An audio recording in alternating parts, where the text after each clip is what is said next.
Ag PhD full episodes and more are now available on Acres TV, the newest ag platform connecting you to fields of information. Look for us on watchacrestv.com.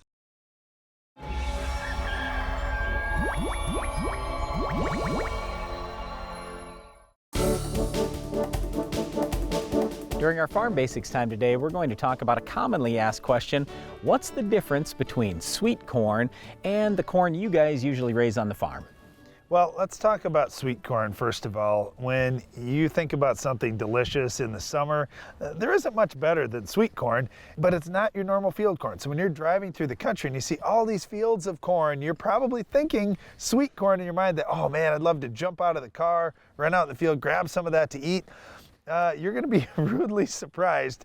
The field corn is not the same as the sweet corn. The sweet corn is, as it's mentioned, much sweeter. It's going to have a little lower starch to it, and it's just a completely different seed that you're going to plant than the field corn that farmers are normally harvesting for livestock and other purposes. Well, plus there is a different harvest time entirely, because with the sweet corn, we've got to get it before it is fully dried down, whereas field corn, or what we're trying to sell at a grain elevator, which is technically called number 2 yellow corn, we want that to be dry. Ideally, I'd like it at 15% to haul it to the grain elevator so I get no dock. I don't get any discount for the moisture there, but we might harvest it at 20% moisture.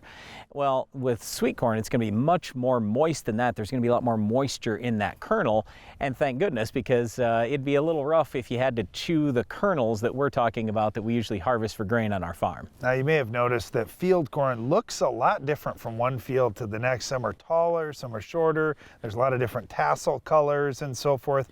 There is a lot of difference because to make that corn that's the number 2 yellow corn Brian talks about, they're crossing 2 inbred lines to make a hybrid. And that hybrid has much higher yield potential, much better plant characteristics than either of the 2 inbreds that were crossed to make it.